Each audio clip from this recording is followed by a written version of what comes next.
3, 2, 1. Listo. Bien. Buenas noches a todos que están conectados en esta plataforma. Me presento nuevamente, como cada sesión. Soy el doctor Regino Montoya Valdés, presidente de la Federación Mexicana de Otorrinolaringología. Bien, y agradezco a todos ustedes que estén conectados y al pendientes de todos nuestros eventos, que sin duda han sido muy interesantes y nos dejan siempre una experiencia para nuestro ejercicio profesional. Bien, el día de hoy tenemos una plática muy ad hoc con el problema que estamos viviendo en la actualidad, ¿sí? Que es sobre hiposmia, ¿sí? Todos sabemos que uno de los síntomas que presenta, de los tantos síntomas que presenta este problema, y que estamos conociendo y cada día salen cosas nuevas, es la hiposmia.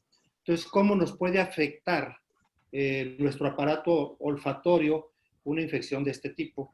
¿Sí? Y vamos a hacer una revisión de todo lo que es la vía olfativa y los diferentes problemas, no solamente de sino de diferentes problemas que nos pueden llevar a una hiposmia en su diagnóstico y en su tratamiento. Bien, y para esto, el día de hoy tenemos un invitado muy especial, considero yo, y ustedes también lo van a ver. Es el doctor Javier Divildox Martínez.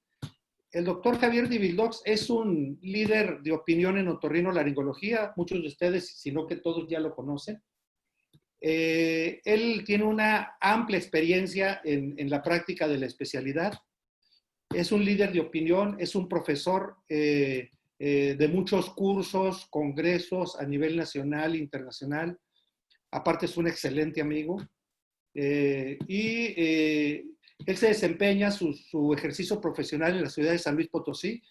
Es profesor de la Universidad Autónoma de San Luis Potosí, entre otras cosas. Tiene un currículum muy extenso que tendríamos que hacer una sesión para dar su currículum. Entonces, vamos a dejar al doctor Divildox para iniciar con nuestra charla del día de hoy sobre hiposmia, ¿sí? Entonces, espero que todos la disfruten. Al final vamos a tener una sesión de preguntas y respuestas para que ustedes, por medio de la herramienta que viene en la plataforma, en la parte inferior, donde dice preguntas y respuestas, hagan la suya y con gusto vamos pasándoselas a nuestro profesor. Agradezco también al Laboratorio Sanfer, a su producto SEDA, por el patrocinio de este evento. ¿Sí? Iniciamos, doctor Díaz. Sí. Bien, ¿se ve mi pantalla? Adelante, doctor. ¿Se ve la Sí. pantalla? Sí. Si quieren ¿Sí más se está ampliarla, viendo? hacer la presentación. Sí, doctor, Sí. adelante. Ok. Bueno. Si Bien, quieren más, muchas gracias. ponla en presentación nada más, por favor. Ah, sí, sí, sí.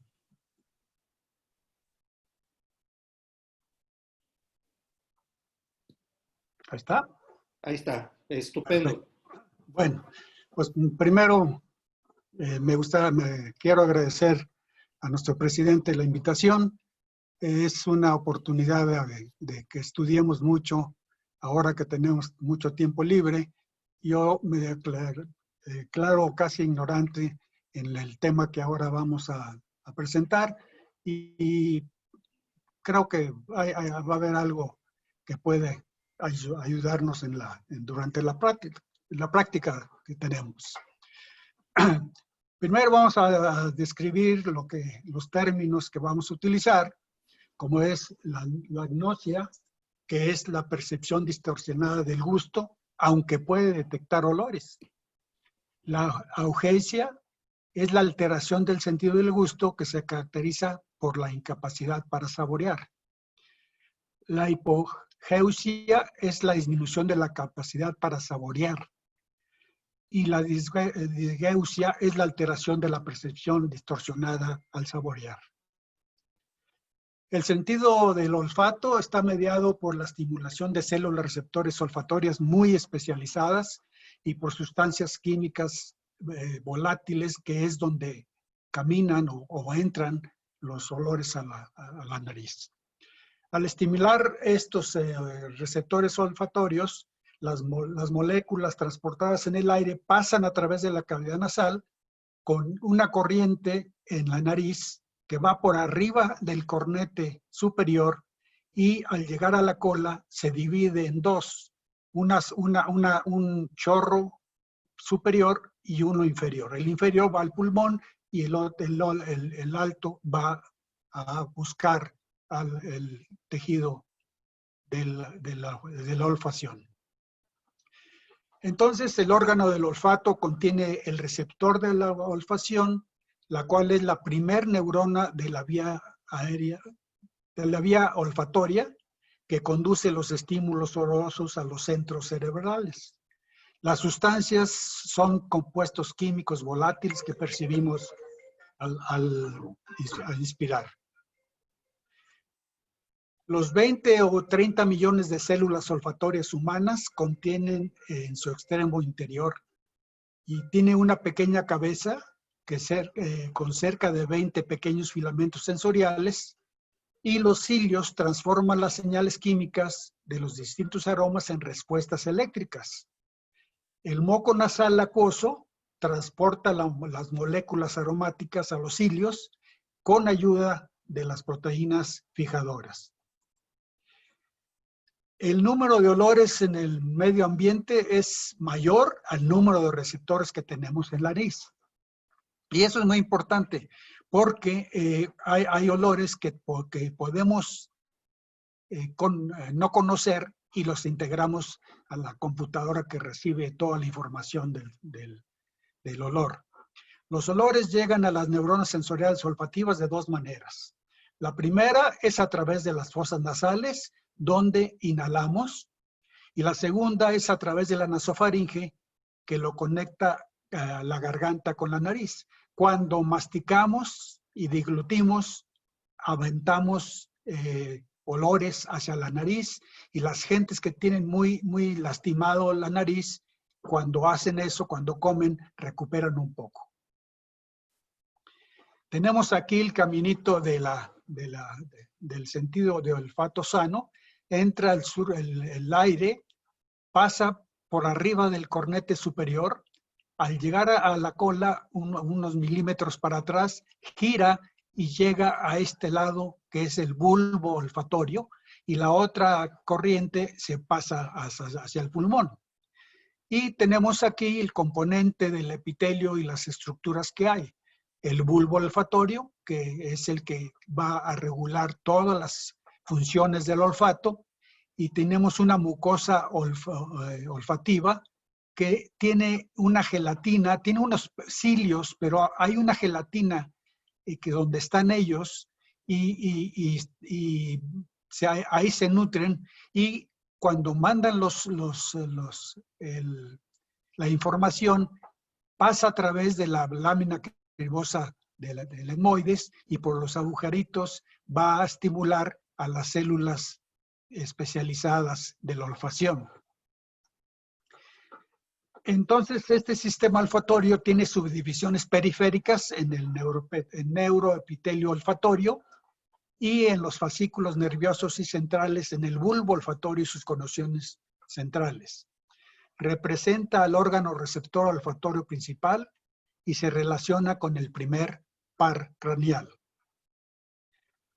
Las sustancias odorantes son compuestos químicos volátiles transportados por el aire que liberan unas moléculas en la atmósfera, que es lo que percibimos al respirar. Estas moléculas llegan a la mucosa olfativa y se dividen aproximadamente una vez al mes y se reemplazan las células olfativas moribundas. Esto es una cosa que yo no sabía. Esta es la única circunstancia en que hay regeneración, cuando se muere un axón, por ejemplo. Los humanos tenemos de 30 a 400 receptores olfativos y aproximadamente 10 millones de células olfativas activas diferentes, donde cada neurona expresa solo un tipo de receptor. ¿Qué quiere decir eso? Que cada receptor solo se queda con un olor y no participa ya más. Es como las penicilinas para pasar, hay que quitar la pared. El área olfatoria está presente en el lóbulo temporal como un centro especializado para el sentido del olfato y constituye el área de recepción cortical final de la vía olfatoria. Tenemos aquí un dibujo mejor. Tenemos las capas que tiene esta área. Vamos a tener la capa mucosa que mantiene húmedos los cilios, porque los cilios con la humedad van a transmitir la información con ondas eléctricas. La mucosa olfatoria, tenemos los filamentos del nervio, al llegar a la lámina cribosa se funden ellos y sale como un solo nervio. Hay las células de soporte, los cilios olfatorios, la mucosa olfatoria y la capa de mucosa, y lo más importante, la célula olfatoria receptora, que es una célula grande. Los sentidos químicos para poder gustar y oler, participa el gusto, el olfato y el sentido químico común. Miles de terminaciones nerviosas, especialmente en las superficies húmedas de ojos, nariz, boca y garganta, forman parte de otro mecanismo quimiosensorial llamado el sentido químico común. Y este está formado por unas terminaciones nerviosas que nos dejan sentir la frescura de la menta, el ardor e irritación a los chiles y del lagrimeo al cortar las cebollas. ¿Por qué razón? Porque este sistema del sentido químico común se comunica con el trigémino. El sentido químico común es el que recibe sensaciones que no son con olor y sabor, más que tienes un sabor propio y cubre un amplio espectro de cualidades y globalmente se le denomina pungencia, que cuando lo estimulamos irrita o pica o cosquillea o fresa, hace un frescor o ardor, o si cortamos cebolla, lagrimeo. Y eso lo hace el sistema. El nervio trigémino, entonces, es el responsable de la percepción de la pungencia relacionada con el sentido químico común. Le llaman el umami a los sabores que da este sentido químico común, que es un sabor medio salado del glutamato que se encuentra en el caldo de pollo, extractores de carne y en algunos quesos y en algunos vinos.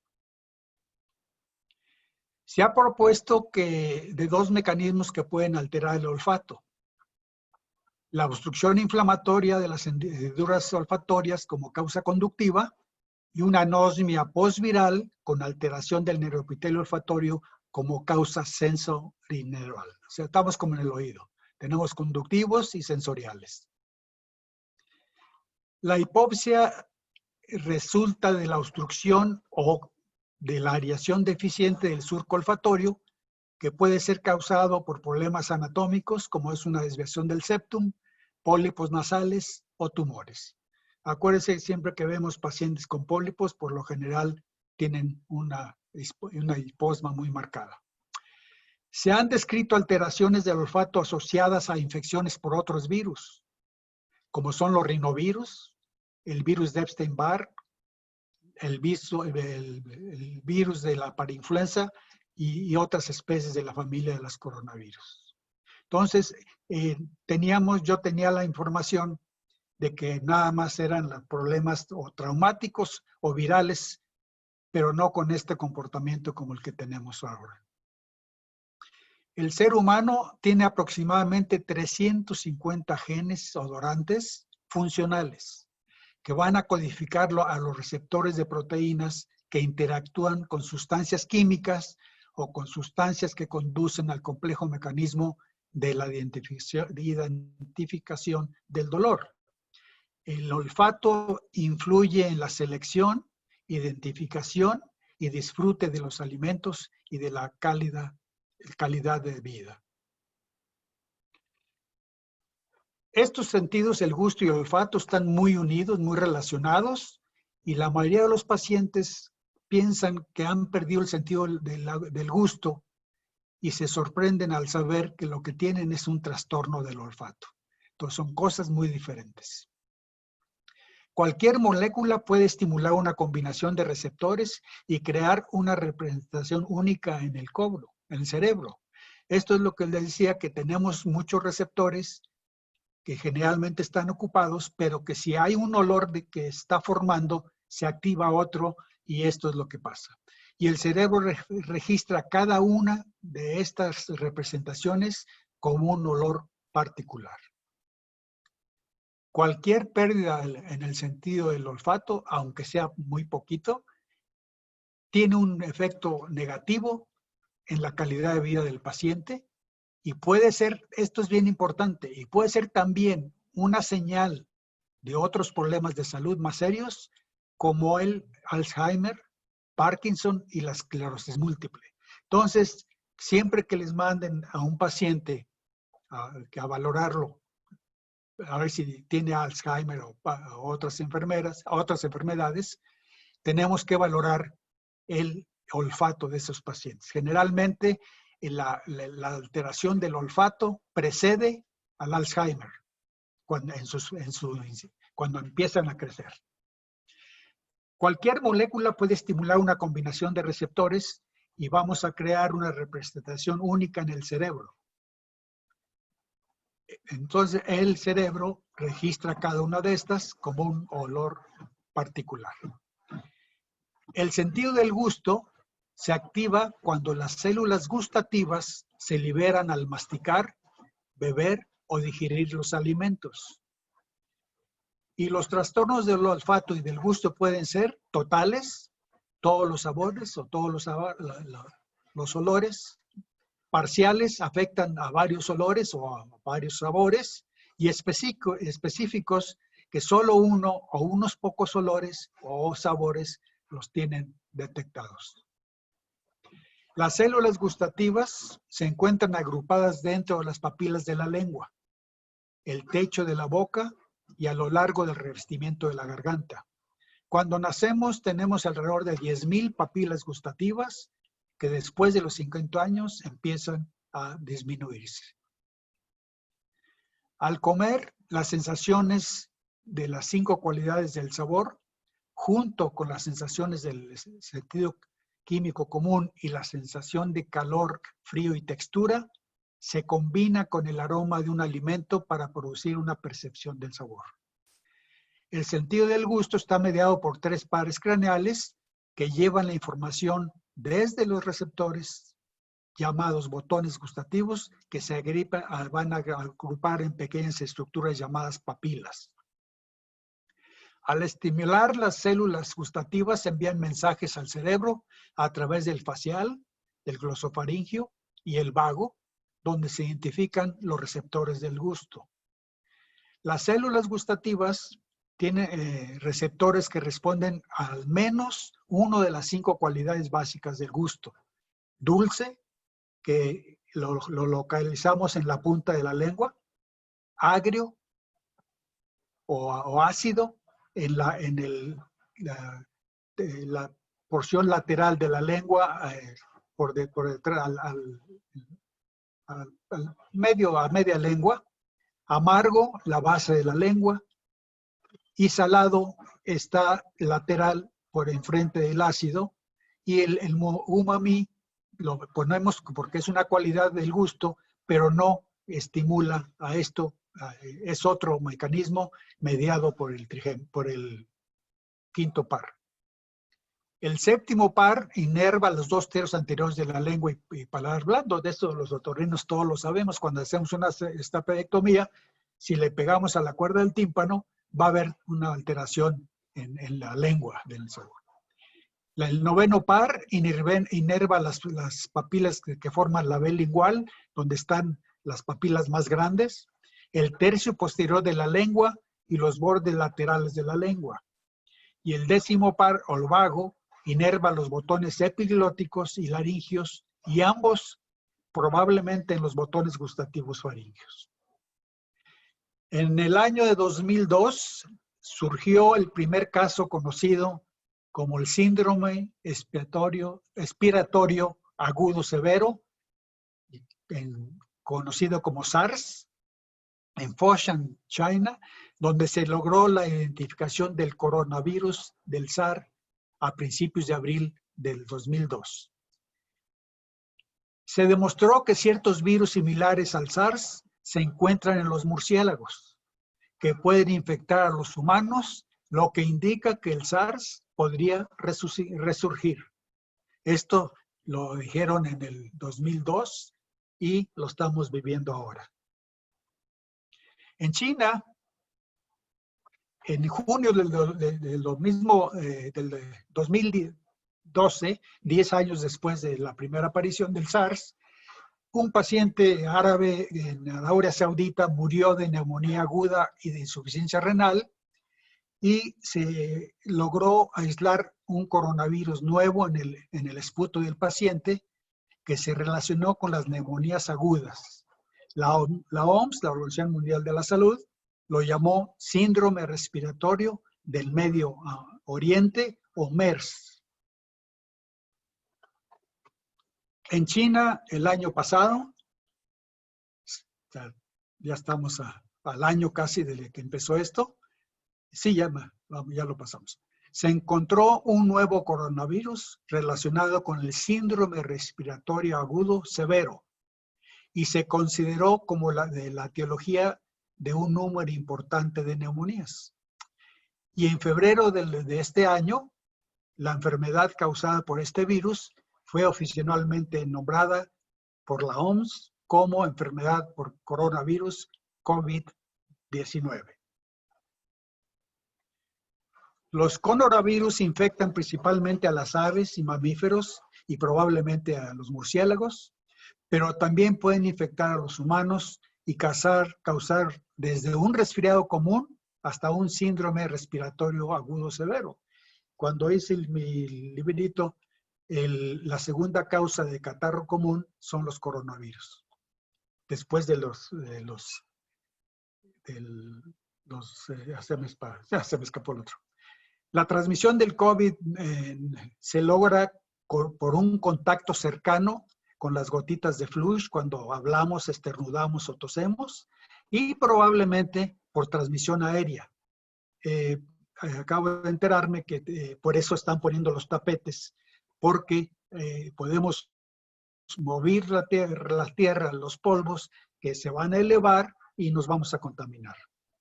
El periodo de incubación promedio es de 3 a 9 días, con un rango entre 0 y 24 días.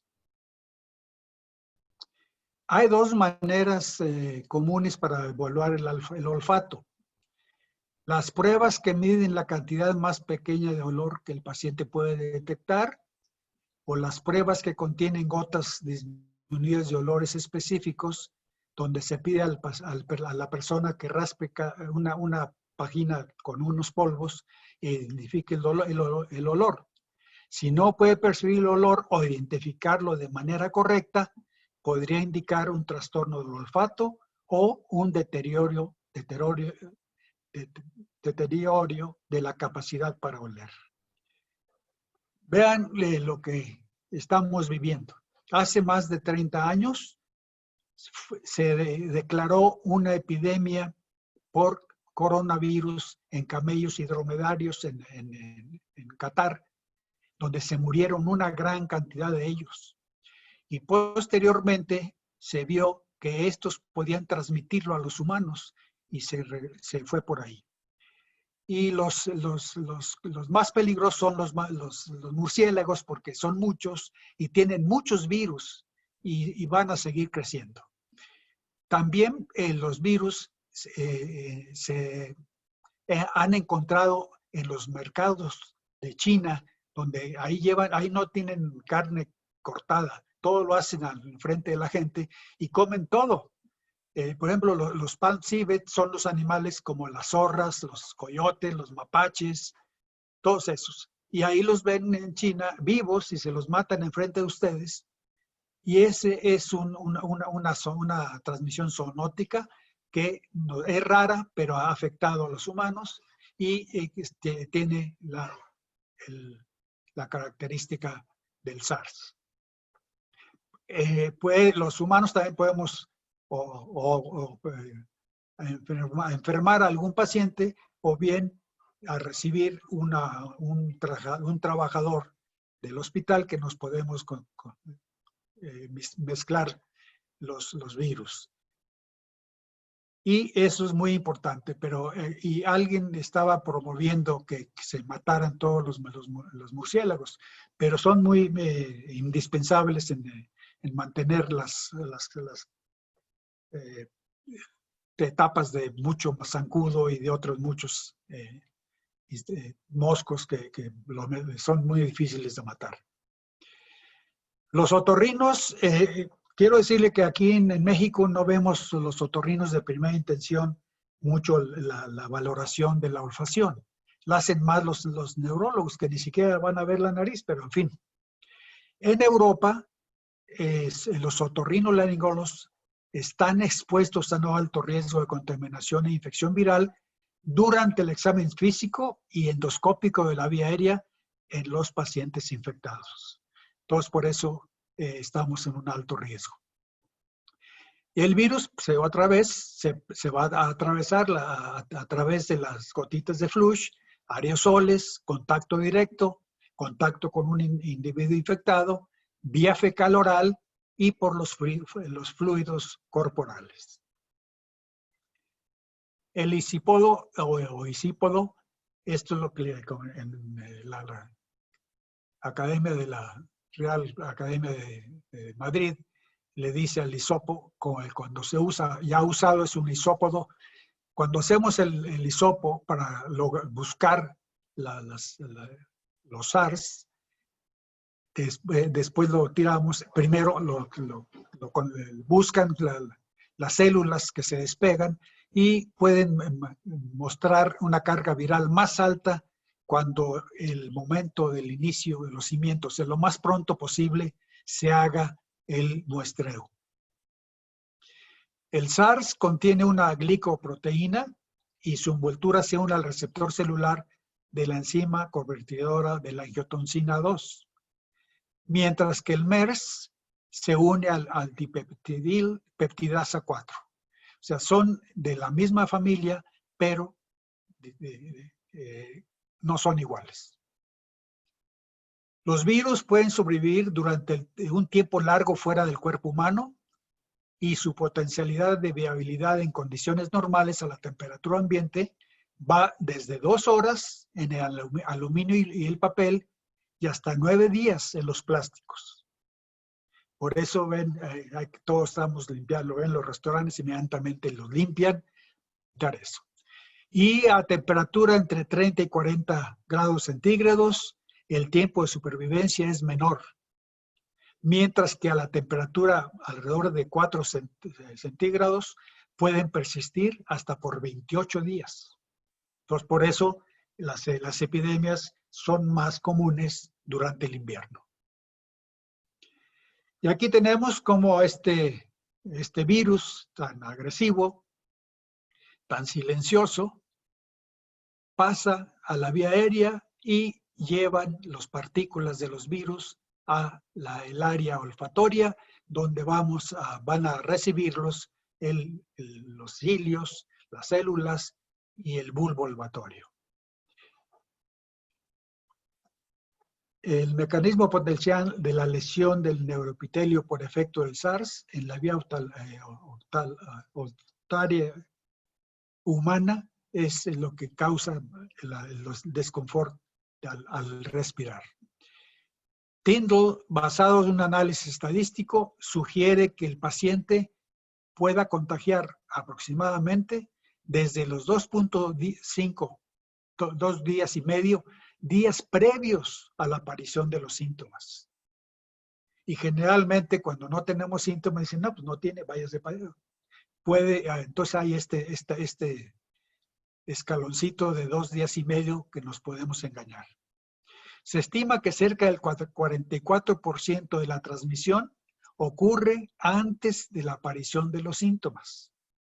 Y el hisopado faríngeo en individuos positivos muestra la carga viral más alta al momento del inicio de los síntomas. El alto potencial de transmisión interhumano del SARS nos llevó rápidamente a una epidemia en China y a la consecuente pandemia global. En un metaanálisis recientemente realizado en China, se incluyeron 38 estudios con un total de 3.062 en pacientes con COVID-19. Los síntomas más frecuentes fueron fiebre, fatiga, tos, disnea y expectoración. Y los menos presentes fueron la rinorrea, la cefalea o odinofagia, siendo asintomáticos un porcentaje relativamente bajo de 11%. Los hallazgos del laboratorio incluyeron linfocitopenia, elevación de la proteína C reactiva, lactato de deshidrogenasa, dímero D y la velocidad de sedimentación globular. En la radiografía o tomografía computarizada de tórax, los hallazgos más característicos encontrados fue el patrón en vidrio esmerilado de la apariencia del pulmón, solo o en combinación con consolidaciones pulmonares compatibles con la neumonía bilateral, que es la causa generalmente de muerte. El daño del sistema olfatorio periférico con la consiguiente hipoacusia o anosmia puede ser un indicador relevante de la progresión de la enfermedad. Un estudio en Irán, basado en encuestas telefónicas, mostró un aumento significativo de la anosmia desde el brote del COVID y además informaron de una correlación entre el número de casos de hiposmia y anosmia en los casos del COVID con una frecuencia del 87% de disfunción olfataria. Es altísima el daño. La diseminación del COVID en España y en Europa fue tremenda y se relacionó con dos síntomas nuevos: la alteración del olfato y la alteración del gusto. Era el síntoma principal para ellos, casi el inicial. Y hay una gran diferencia entre los resultados que muestran este estudio realizado en países europeos y los que se publicaron en China. Los orientales como que tienen más diferente la respuesta. Tiene muy poca incidencia de daño. La inexistencia de información a largo plazo impide determinar si la pérdida del olfato o gusto es temporal o permanente. Eso era el miedo de lo que teníamos, pero acaba de publicarse un buen trabajo en Europa.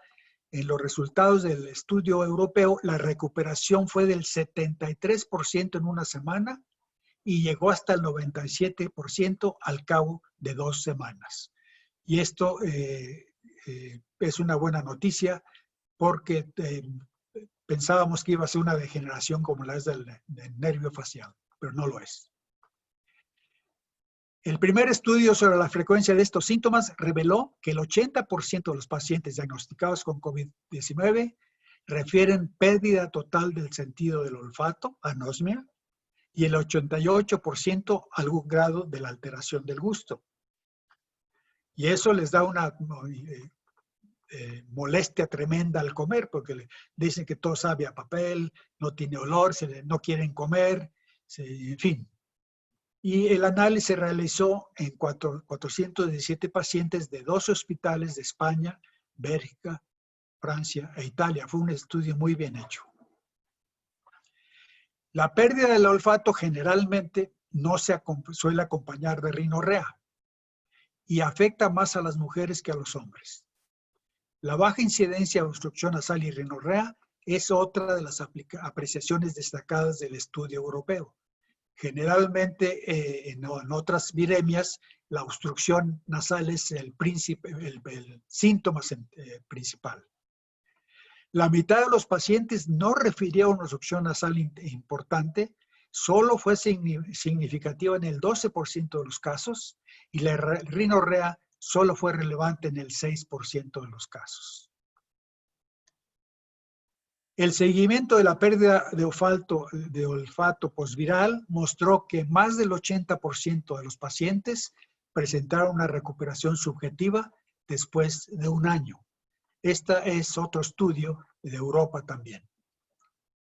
La fisiopatología exacta de la disfunción olfatoria postviral continúa en estudio y no hay síntomas específicos en las vías respiratorias superiores que permitan distinguir la COVID-19 de manera confiable con otros tipos de infecciones de respiraciones virales. Como vimos anteriormente, hay muchos virus que pueden causarla. La olfatometría es un instrumento muy útil, pero es muy caro, muy poco utilizado. Hay muy pocos lugares donde lo hacen, pero lo ponemos para dar la información. La olfatometría es una prueba diseñada para valorar el estado olfativo en situación normal o en situación patológica, así como cuantificar los resultados e interpretarlos. La olfatometría de la Universidad de Pensilvania es la prueba más utilizada en todo el mundo y es muy cara. Los olores les dan unos sobrecitos muy pequeños donde los abren como una cápsula y tiene una etiqueta montada en un papel para saber qué es lo que salió. Los olores son liberados rascando el aroma del microencapsulado con una etiqueta montada en un papel y los clasifican como anosmia, hiposmia leve, moderada o grave. Y una de las pocas cosas, sí, quizá, que mejora un poco esta enfermedad es el entrenamiento olfativo. Si no se recupera el olfato, normalmente les decíamos que ya no había solución. Pero se están haciendo unos entrenamientos olfativos que implica la repetición y la expresión repetida de un conjunto de olores, limón, rosa, clavo y eucalipto, durante 20 segundos cada uno, 2 veces al día, durante al menos 3 meses. Y eso resultó en una mejoría de los síntomas. Dam, en un estudio aleatorizado, controlado y multicéntrico, concluyó que el entrenamiento olfativo es un procedimiento seguro y útil en los pacientes que lo empiezan dentro de los primeros 12 meses tras el inicio de la disfunción. Pero si entre más temprano sea el entrenamiento, mejor resultado tendremos. En una serie de casos en Irán sobre el olfato en los pacientes con COVID, mostró que el 83% de sus pacientes presentaron disfunción olfatoria, mientras que en otro estudio hecho en Israel mostró una disfunción olfatoria en el 35.7%. Un estudio en China en pacientes hospitalizados con neumonía por COVID mostró pérdida del olfato y del gusto en el 5.1 y 5.6. Eso es una cualidad de los asiáticos que generalmente no les afecta mucho el olfato y el gusto. En cambio, los latinos, los mixtos, los mestizos, tenemos más. La olfatometría es una prueba diseñada para valorar el estado olfativo. No, está repetido, perdón. Es que le estoy dando al revés. Bien. Sí, ya lo vimos. Bien. Los síntomas tienden a resolverse después de 10 o 15 días en la mayoría de los casos. Sin embargo, la eliminación de los virus continúa pese a la remisión de estos. Los casos leves y asintomáticos tienden a contagiar durante los 10 días primeros, entre el 8 y 15 días, con una postrera resolución de los síntomas. Los casos graves continúan contagiando hasta 25 días después de la aparición inicial de los síntomas. El diagnóstico se confirma con la prueba de polimerasa de reacción en cadena con transcriptasa reversa, el PCR, que tiene una especificidad cercana al 100% y una sensibilidad de 64% aproximadamente.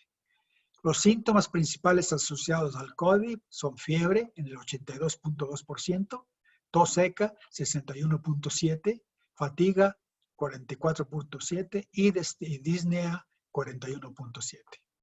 También presentan anorexia, mialgias, náuseas, mareos, diarrea, cefalea, vómito, dolor abdominal, odinofagia y congestión nasal. Entonces, vamos a dar los resultados de cómo vamos. El COVID-19 se asocia con alteraciones del olfato y o del gusto en Corea del Sur. El 30% de los pacientes lo presentaron con hiposmia y anosmia. En Alemania se reportó 2 de cada 3 pacientes confirmados con COVID presentaron anosmia. Los pacientes menores de 40 años muestran mayor predisposición a desarrollar la forma de COVID que se manifiesta únicamente por hiposmia, anosmia o alteraciones del gusto. Ahora les voy a dar lo último, lo que se acaba de publicar, que son las guías del manejo de esta enfermedad.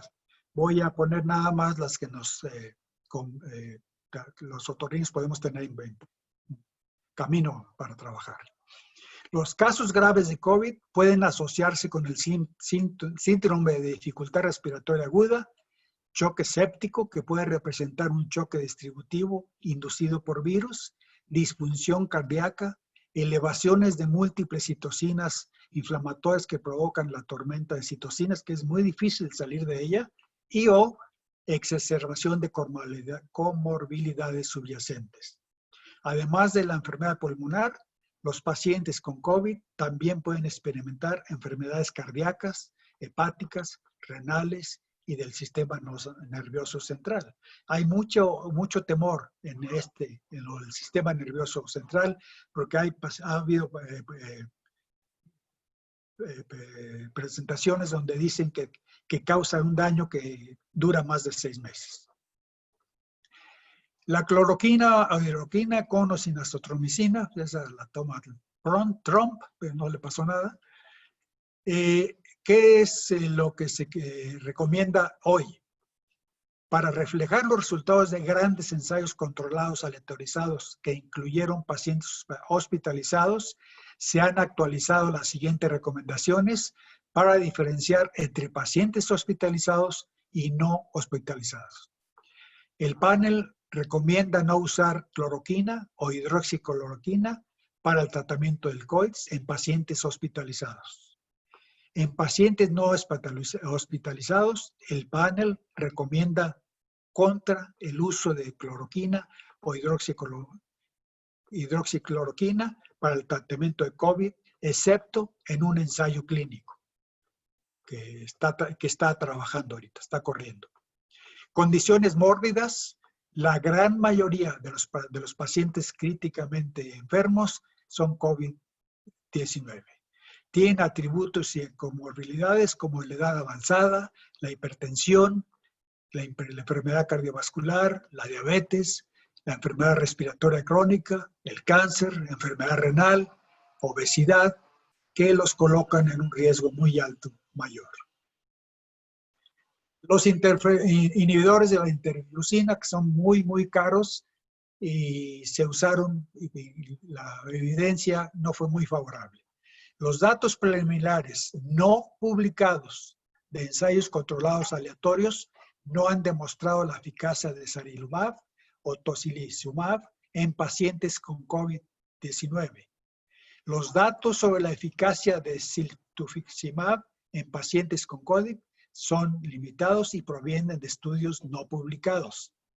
Se revisó la recomendación del panel sobre el uso de inhibidores de las interleucinas 6 para el tratamiento del COVID-19. Los datos preliminares no publicados de los ensayos controlados aleatorios no han demostrado la eficacia de sarilumab o tocilizumab en pacientes con COVID-19. Los datos sobre la eficacia de ciltuzumab en pacientes con COVID son limitados y provienen de estudios no publicados. Inhibidores de la interleucina 6. Se ha revisado la recomendación del panel sobre el uso de inhibidores de la interleucina 6 para el tratamiento del COVID. El panel recomienda no usar anticuerpos monoclonales antirreceptor IL-6, sarilumab o tocilizumab, o un anticuerpo monoclonal interleucina 6, ciltuzumab, para el tratamiento del COVID, excepto en un ensayo clínico. Ivermectina. El papel no recomienda el uso de ivermectina para el tratamiento de COVID, excepto en un ensayo clínico con una posibilidad baja. Los corticosteroides. Se decía, al principio de los tratamientos no se daban esteroides porque sabemos que pueden aumentar la producción de los virus. Pero solo les ponían a los que estaban intubados. Y la droga que funcionó mejor fue la dexametasona. Pero ahora los planes permiten el uso de corticoides alternativos como la hidrocortisona, la metilprednisolona, la prednisolona y prednisona en situaciones en las que la dexametasona pudiera no estar disponible. Entonces se abrió un poco esa recomendación. Pruebas virológicas para la infección. Las pruebas virológicas, el uso diagnóstico molecular o una prueba de antígenos para detectar SMART, deben realizarse en todas las personas con un síndrome compatible con COVID-19 y en las personas con niveles altos de exposiciones de riesgo al SARS. Idealmente, las pruebas virológicas también deben realizarse en personas que pueden correr un riesgo repetido de exposición, como son los trabajadores de la salud y los socorristas. Con esto terminamos. Hay algunas preguntas. Bien, si hay algunas preguntas, en la herramienta de preguntas y respuestas, las vamos a ir pasando. ¿Las quieres ver tú, Javier, o quieres que te las pase? No, pues no. Léanmelas. Preséntame. Ok. Dice aquí, los pacientes que han cursado con hiposmia, anosmia y algunas molestias como mialgias, tos leve, puede decirse que padecieron ya COVID, pero tendrán que cuidarse aún de alguna reinfección. O sea, aquí pregunta si después de haber tenido la infección, que baja su carga viral, está asintomático, puede volver a infectarse. No hay evidencia de eso. No hay evidencia, exactamente. Todavía son estudios que están corriendo. Muy tempranos. Otra pregunta aquí. ¿Los médicos otorrinolaringólogos de edad avanzada o de 65 y más deberán continuar en confinamiento o tener más precauciones al iniciar la consulta de la especialidad o es decisión de cada quien? Bueno, pues... Bueno, de arriba, pues 65 para arriba somos de alto riesgo. Debemos dejar de trabajar lo más largo que podamos y no exponernos a, porque todos hasta vemos la nariz, la boca, los oídos y vamos a provocar quizá contaminaciones tanto para el paciente como el doctor. Claro. Muy bien. Otra pregunta, ¿qué porcentaje de pacientes con COVID recuperan el olfato? Esto lo pusiste en alguna diapositiva. Sí, en los chinos y coreanos de 30% para abajo. Ellos les afecta muy poco y se recupera muy pronto. Y el estudio de Europa mostró que a la semana ya empezaba a recuperarse el olfato y aumentaba más alrededor del 18%. Ok, bien. Una pregunta sobre el uso de los corticoides intranasales ¿tú les recomiendas o qué utilidad podrían tener para el tratamiento? Sabemos, de acuerdo a la plática alguna diapositiva que nos pusiste, que la hiposmia o anosmia, la hiposmia principalmente, nos puede durar hasta un año, ¿sí? El tratamiento que tú darías para esto, ¿incluirías el uso de corticoides intranasales? Las guías dicen que si el paciente se enferma y es alérgico, que está usando el spray, lo debe continuar. Si el paciente no tiene esa dependencia, ese tratamiento, recomiendan que no hay evidencia de qué puede pasar. No hay ningún estudio que vea eso. Porque los esteroides, pues, básicamente son muy efectivos como antihistamínicos. Bien. Otra pregunta que nos hacen es que cuando se presenta en un paciente infectado por COVID, anosmia o hiposmia, ¿estos pueden desarrollar la enfermedad de una manera leve o es un marcador para algún otro tipo de variedad? Sí. Bueno, sí varía en el caso de exacerbaciones, pero generalmente los que tienen una patología severa tienen un pronóstico muy bueno, que a las 2 semanas ya están recuperando la olfacción. Solo los casos muy severos o muy prolongados, ahí sí es otro patrón. Bien.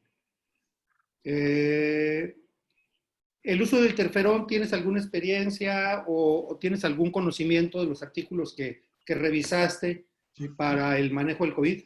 No encontré ninguna revisión. Okay. Y para aquellos pacientes que no mejoran, de acuerdo a la historia natural de la hiposmia en COVID, ¿sugieres alguna alternativa para estos? Sobre todo cuando son hiposmias o anomias muy marcadas donde donde se pierde el gusto también. Sí, pues depende del daño.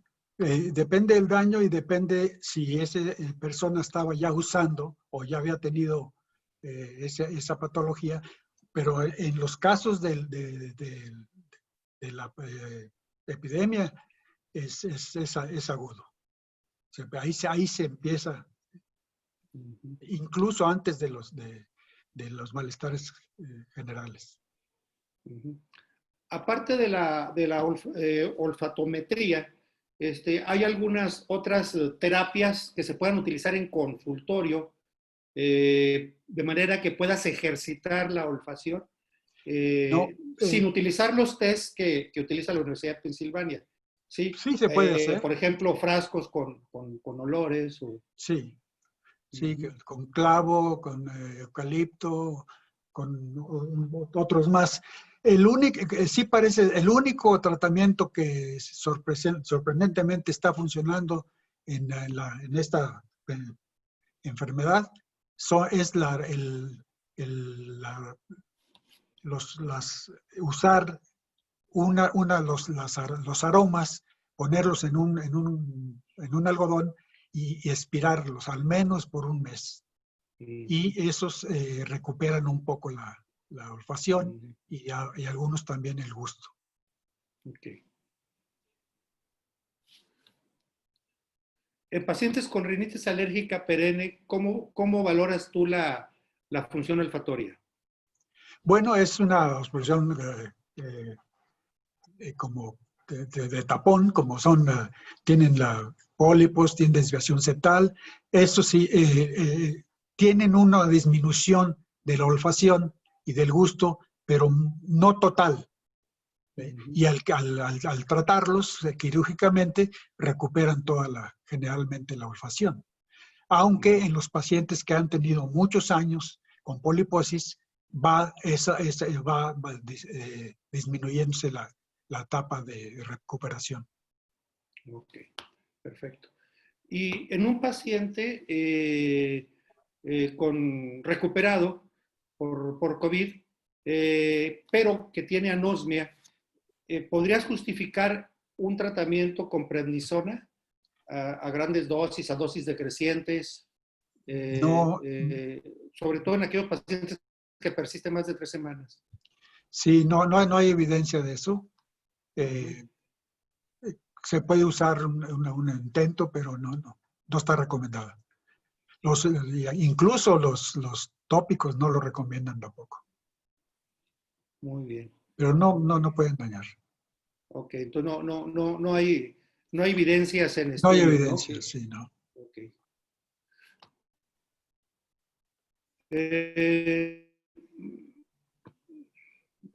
Estoy filtrando algunas preguntas porque sí están repetidas. Una disculpa a los que las hicieron por si no las digo textualmente, pero están repetidas algunas.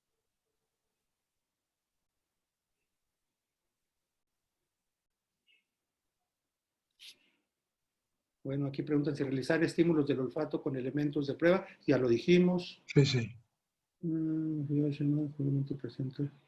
Dice, posterior a la anosmia que presenté hace ya 10 semanas, actualmente presento hiposmia de moderada a severa, pero tengo una sensación de irritación nasal, como si oliera el humo de un cigarro. Eso es característico de los pacientes que tienen una lesión del neuropitelio olfatorio.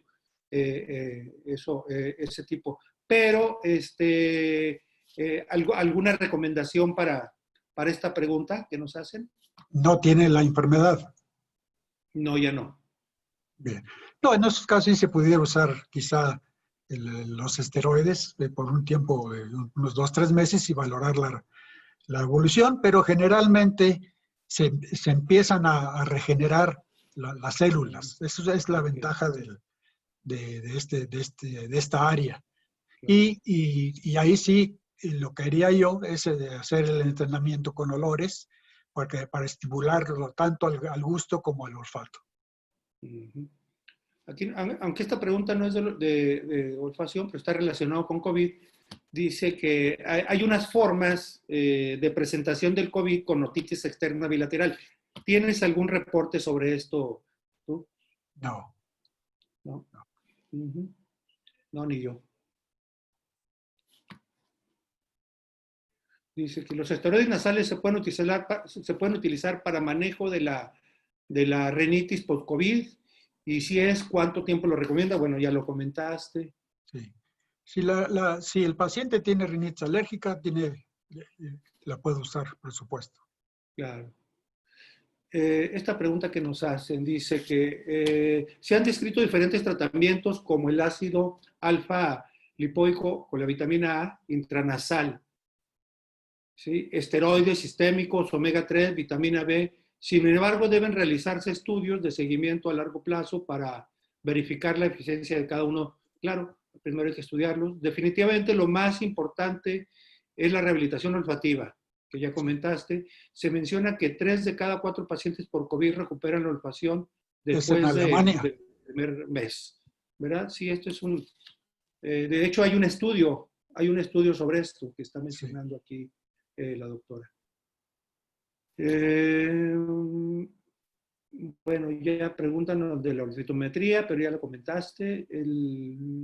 Sobre el entrenamiento olfatorio, ¿qué otra opción recomiendas para la anosmia? También la única recomendada son los ejercicios de inspiración con los olores que ya mencionamos. Sí, yo creo que eso sería lo más importante, remarcarlos. Este tipo de olores son los que estimulan más al neuropitelio olfatorio, ¿no? Sí, y pueden dar exacto. un entrenamiento cerebral.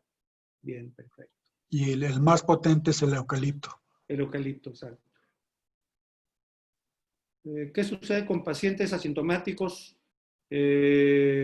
completamente y que pruebas de PCR y las inmunológicas, IgM, IgG, esto se puede reintegrar en su trabajo? Los asintomáticos con pruebas PCR. No, tiene que Si estar está positiva. Se tiene que 2 semanas en cuarentena, claro, y ver eso. Negativa.